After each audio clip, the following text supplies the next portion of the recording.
বাঙালি এই এক শিক্ষা না 29শে ফেব্রুয়ারি থেকে মাইরের উপরে। আমরা শান্তি চাই, যুদ্ধ চাই না।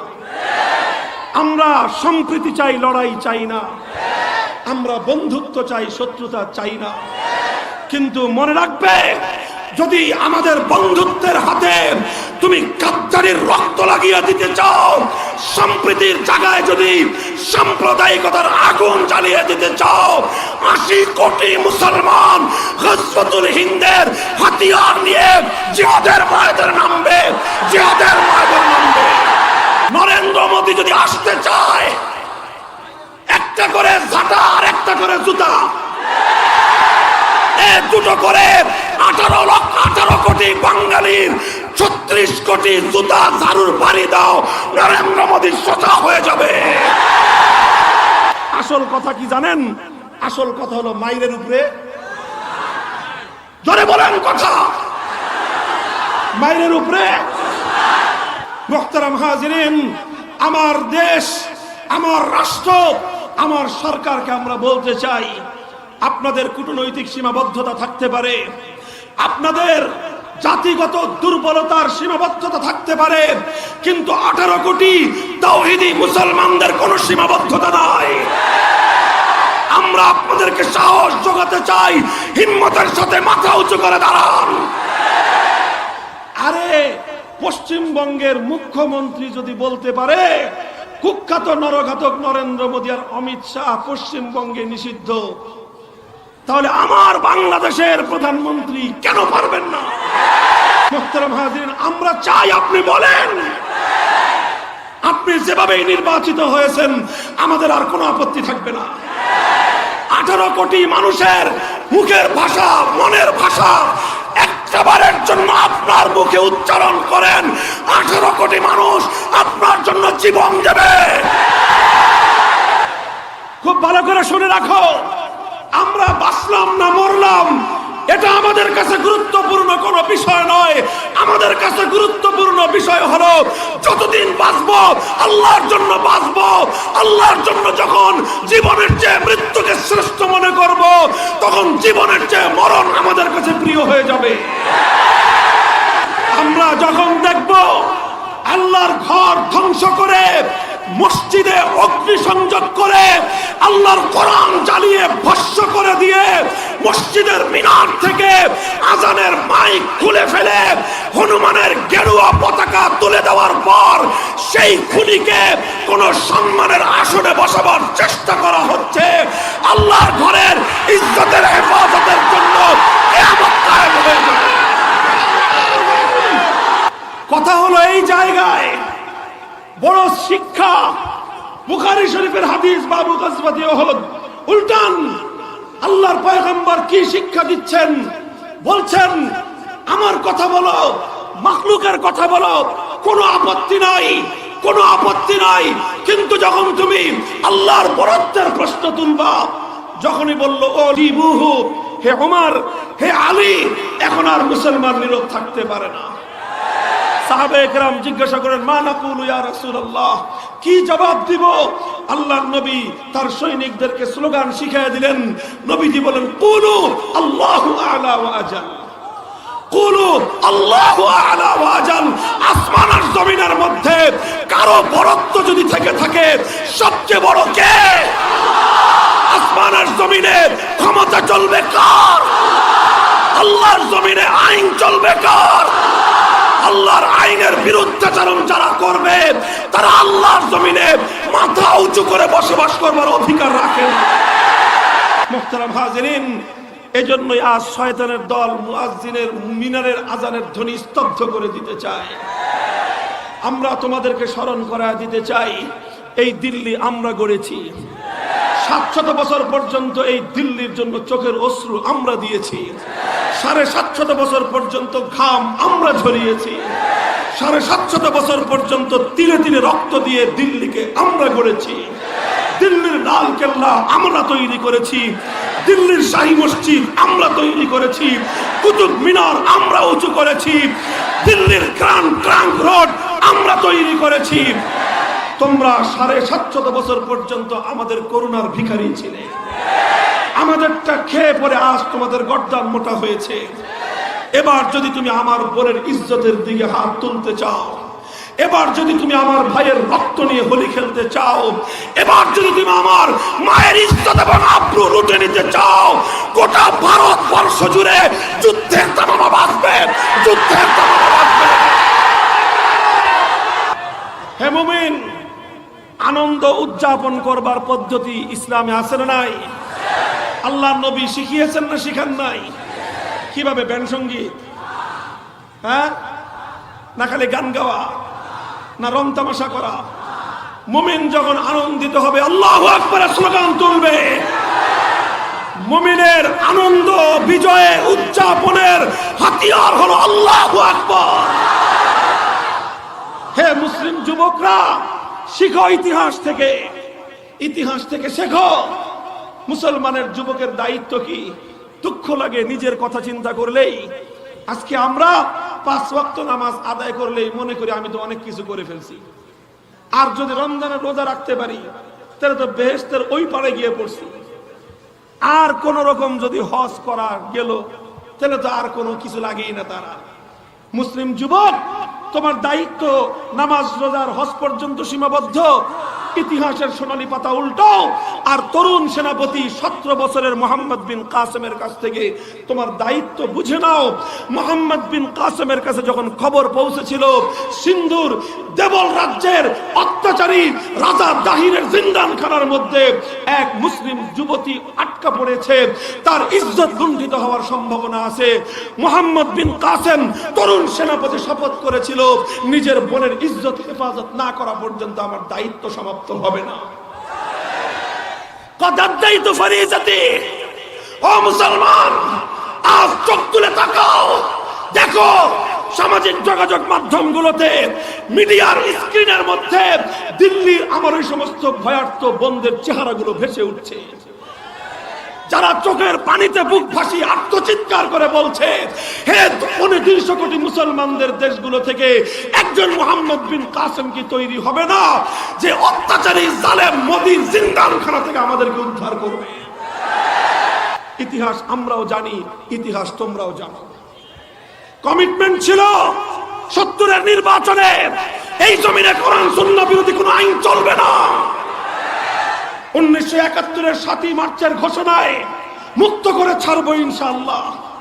আল্লাহর উপর অবিচল আস্থার বিশ্বাস নিয়ে ঘোষণা করেছিলেন, তবেই এ জাতি মুক্তিযুদ্ধে ঝাঁপিয়ে পড়েছিল। 71-এর 16ই ডিসেম্বর জাতি মুক্ত হলো। আজ 2020 সালের মার্চ মাস আমরা উদযাপন করছি। 48 বছর অতিক্রান্ত হয়ে এখন আমরা গোল্ডেন জুবিলির দ্বার প্রান্তে উপনীত। দুঃখ লাগে, আফসোস লাগে, আজও পর্যন্ত মুক্তিযুদ্ধের সেই কমিটমেন্ট এ জাতিকে কোরআন সুন্নাহ বিরোধী কোন ধারায় পরিচালিত না করবার সেই প্রতিশ্রুতি এখনো বাস্তবায়িত হয় না। মুহতারাম হাজিরিন, কাজী আমাদের অনুরোধ থাকবে, আমাদের অনুরোধ থাকবে, আমাদের দাওয়াত থাকবে, আমাদের আহ্বান থাকবে, ইনশাআল্লাহর মর্যাদা রক্ষা করেন, ইনশাআল্লাহর মর্যাদা রক্ষা করেন। যে নেতা জাতির স্বাধীনতার আহ্বান জানানোর সময় আল্লাহর অবিচল আস্থার উপর বিশ্বাস রাখেন, সেই নেতার জন্মশত বার্ষিকীর উদযাপনে মুসলমানদের নরঘাতক, মুসলমানদের রক্তে রঞ্জিত খুনি মোদি বরদাস্ত করা হবে না, বরদাস্ত করা হবে না। বাংলাদেশের মানুষ তারা অনেক ত্যাগ আর কোরবানি স্বীকার করতে জানে, কিন্তু গাদ্দারি করতে জানে না।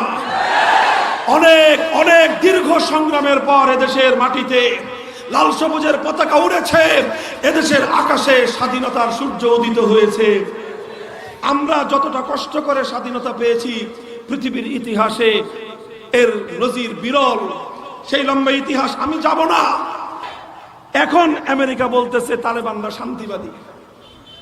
এখন কাতারের দোহায় রাজধানীতে নিয়ে পিটিশ পিটিশ খাতির মারা। এই আমেরিকার ডোনাল্ড ট্রাম্প, তালেবান নানা জঙ্গি, তো জঙ্গিদের সঙ্গে তোর খাতির কেন? তালেবান নানা সন্ত্রাসী, ওই সন্ত্রাসীদের সাথে আবার কিসের শান্তি চুক্তি মারাস তুই? কথা বলেন ঠিক না বেঠিক? আসল কথা কি জানেন? আসল কথা হলো মাইরের উপরে,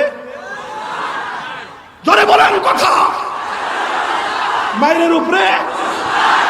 আফগান তালেবানরা 19 বছর পর্যন্ত পিটাইছে, পিটানোর পর এখন মাতাল ট্রাম্প, যাতে মাতাল এখন দেখতেছে যদি এভাবে পিটাপিটি চলতে থাকে, রাশিয়া সোভিয়েত ইউনিয়ন যেভাবে ধ্বংস হয়ে গেছে, আমেরিকাও সেভাবে ধ্বংস হয়ে যাবে। এই জন্য এখন ভোল পাল্টে ফেলছে, এখন বলে যে না না না, তালেবানরা খারাপ না, তালেবানরা শান্তিবাদী। আসলে তালেবানরা আগেও শান্তিবাদী ছিল, এখনো শান্তিবাদী। আর যদি জঙ্গিবাদী হয়ে থাকে তাহলে আগেও জঙ্গি ছিল, এখনো জঙ্গি। তালেবানরা তাদের নীতি পাল্টায় নাই, তালেবানরা এক নীতির উপর ছিল, মাইরের উপরে। এজন্য সোজা হয়ে গেছে মাতাল ট্রাম্প। হ্যাঁ বাঙালি, এই এক শিক্ষা না, 29শে ফেব্রুয়ারি থেকে মাইরের উপরে। নরেন্দ্র মোদী যদি আসতে চায়, একটা করে ঝাঁটা আর একটা করে জুতা, দুটো করে 18 কোটি বাঙালির 36 কোটি জুতা ঝাড়ুর বাড়ি দাও, নরেন্দ্র মোদী সোজা হয়ে যাবে। মুহতারাম হাজিরিন, আমার দেশ, আমার রাষ্ট্র, আমার সরকারকে আমরা বলতে চাই, আপনাদের কূটনৈতিক সীমাবদ্ধতা থাকতে পারে, আপনাদের জাতিগত দুর্বলতার সীমাবদ্ধতা থাকতে পারে, কিন্তু 18 কোটি তাওহীদি মুসলমানদের কোনো সীমাবদ্ধতা নাই। আমরা আপনাদেরকে সাহস যোগাতে চাই, হিম্মতের সাথে মাথা উঁচু করে দাঁড়ান। আরে পশ্চিমবঙ্গের মুখ্যমন্ত্রী যদি বলতে পারে কুখ্যাত নরঘাতক নরেন্দ্র মোদী আর অমিত শাহ পশ্চিমবঙ্গে নিষিদ্ধ, তাহলে আমার বাংলাদেশের প্রধানমন্ত্রী কেন পারবেন না? মুহতারাম হাজিরিন, আমরা চাই আপনি বলেন। আপনি যেভাবে নির্বাচিত হয়েছেন আমাদের আর কোনো আপত্তি থাকবে না। 18 কোটি মানুষের মুখের ভাষা, মনের ভাষা একবারের জন্য আপনার মুখে উচ্চারণ করেন, 18 কোটি মানুষ আপনার জন্য জীবন দেবে। কথা বলেন ঠিক না বেঠিক? আমরা বলতে চাই এ কথা। আমার ভাইয়ের রক্ত যার হাতে লেগে আছে, গুজরাটের কসাই 2002 সালে 5 সালে 5000 মুসলমানদেরকে জবাই করে হাত রঞ্জিত করেছে। আজ এনআরসি সিএবির মাধ্যমে 35 কোটি মুসলমানের জীবনকে আজকে সে হুমকির মুখে ঠেলে দিয়েছে। 750 বছর তিলে তিলে করা আমাদের দিল্লিকে জ্বালিয়ে পুড়িয়ে ছারখার করে দিচ্ছে। গোটা ভারতবর্ষে যুদ্ধের তামামা বাজিয়ে দিয়েছে। 80 কোটি মুসলমান এই ভারতবর্ষে থাকে। 80 কোটি মুসলমান, 80 কোটি মুসলমানের বিরুদ্ধে স্পষ্ট যুদ্ধের দামামা বাজায়। আমি এখান থেকেও সর্বশেষ আলামত তোমাদেরকে বলে দিতে চাই, এই নরেন্দ্র মোদীর যুদ্ধাঙ্গদেহী মনোভাব, নরেন্দ্র মোদীর এই সাম্প্রদায়িক মনোভাব, নরেন্দ্র মোদীর এই জঙ্গিবাদী মনোভাব, এটা আমাদেরকে স্মরণ করিয়ে দিচ্ছে আমার নবীর গজওয়াতুল হিন্দের ঘোষণা। আমরা শান্তি চাই, যুদ্ধ চাই না। আমরা সম্প্রীতি চাই, লড়াই চাই না। আমরা বন্ধুত্ব চাই, শত্রুতা চাই না। কিন্তু মনে রাখবে, যদি আমাদের বন্ধুত্বের হাতে তুমি গাদ্দারির রক্ত লাগিয়ে দিতে চাও, সম্প্রীতির জায়গায় যদি সাম্প্রদায়িকতার আগুন জ্বালিয়ে দিতে চাও, 80 কোটি মুসলমান গজওয়াতুল হিন্দের হাতিয়ার নিয়ে জিহাদের ময়দানে নামবে, জিহাদের ময়দানে নামবে। গজওয়াতুল হিন্দের দামামা বাজছে, খোরাসানের অশ্বারোহী বাহিনী প্রস্তুত হয়ে যাচ্ছে। আলাইসা সুবহু বিকরিব, আলাইসা সুবহু বিকরিব, আলাইসা সুবহু বিকরিব। আল্লাহ পাক আর কত উজ্জ্বল, আর কত স্পষ্ট সুবহে সাদেক তোমাদেরকে দেখাবেন। ঈমানদার চূড়ান্ত লড়াইয়ে নামবা তো? চূড়ান্ত লড়াই হবে ঈমান আর কুফরের লড়াই। চূড়ান্ত লড়াই হবে হক আর বাতিলের লড়াই। চূড়ান্ত লড়াই হবে তাওহীদ আর শিরকের লড়াই। চূড়ান্ত লড়াই হবে ঈমান আর কুফরের লড়াই। সেই লড়াইয়ে ঈমানের পক্ষে থাকবা তো? সেই লড়াইয়ে হকের ঝান্ডা হাতে তুলে নিবা তো? সেই লড়াইয়ে লড়তে হলে শক্তিতে বলিয়ান হওয়া লাগবে। কোন শক্তি? কোন শক্তি? এক নম্বর ইমানি শক্তিতে বলিয়ান হও। দুনিয়া কয়দিন থাকবা বলা যায় না। করোনা ভাইরাস যা শুরু করছে, এই দুনিয়ার চিন্তা ভাবনা বাদ দাও। ভাইরাসে আটকাইলে কোনো কিছু দিয়ে রক্ষা পাবা না। এই সমস্ত বিজ্ঞান আর মেডিকেল সায়েন্স কিচ্ছু দেওয়া হবে না। সারা দুনিয়া আজকে নড়বড়ে করে দিছে এক ভাইরাসে। চায়নারে নিয়ে গর্তের মধ্যে ঢুকাই দিছে, সব তাফালিং বন্ধ। কাজে কখন কোনহান দিয়ে এই ভাইরাস চলে আসে, ভাবসাব যা তাতে মনে হয় যে আর বেশি দেরি নাই। কাজী হে যুবক, দুনিয়াকে নিয়ে রঙিন স্বপ্ন বাদ দাও, জিহাদের স্বপ্ন বুকে লালন করো, শাহাদাতের তামান্নায় উজ্জীবিত হও। আর উলামায়ে কেরাম, আগামী প্রজন্মের আলেম যারা হচ্ছ, তোমাদেরকে বলবো বিশ্বব্যাপী মুসলিম জাতির নেতৃত্বের জন্য নিজেদেরকে উপযুক্ত করে গড়ে তোলো। মুসলমানদের চূড়ান্ত নেতৃত্ব তাদের মাধ্যমেই হবে যাদের বুকে কোরআন সুন্নাহর ওহীর ইলম থাকে। আর জাতি আলেম ওলামাদের সঙ্গে থাকো।